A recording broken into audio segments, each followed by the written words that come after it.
बीसा ये क्या भी पैरिया के पटका बधाया हजरत अली से हजरत उमर से जुमे की नमाज पढ़ियो बई मस्जिद जे दरख्त बिछा हिकड़ी माई आई माई वडी चादर पतल के उमर मुजी बुधो के बुधा के मुजो मुर्स ॾींहं जो रोज़ो रखंदो आ रात जो मस्जिद में सुम्हंदो आ माई चई वई हली हजरत अली से हजरत उमर से के उमर माई जी गाल बुधई छा मां बुधी छे भला समझई छे हां मां समझी छे छा चई वई छे माई मुर्स जी तारीफ करे वई हजरत अली फरमायो माई मुर्स जी कने तारीफ कई जाल कटे मुर्स मुर्स कमाए कमाए गंजा दिया है जाल मसमा कम कदन दी तब दिन तरीकन सबा या त मेहणो दींदस तो खो तो जुमो भलो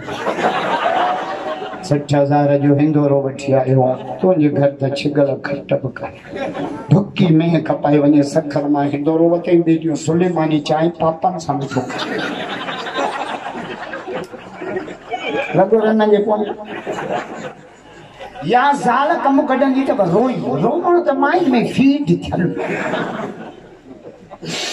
मु तो ये घर कदे सुख न दिठो ही कोने लाल रुनी तो मुर्स के जनवरी में पका हजरत अली छा गयो उमर जी माई जी गाल समझाई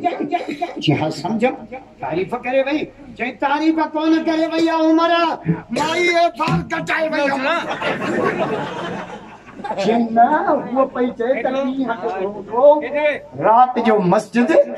चीच वही पे तकी जो रोजो रात जो मस्जिद तो मां काने हो जा ये मुसा गड हले त 1000 रुपया दिहाड़ी दियास लो हजी मेरी लगा बिना लाओ गए ये हक ल करे न मुर्जे थे उठे न के चोरंदो जरूर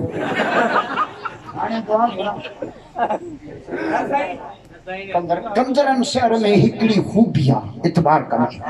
कंदरन में जलसो में सब मुसलमान ते इंदा आहिन पर दीवान भी इंदा आहिन उमरकोट में माखे दीवानन घुरायो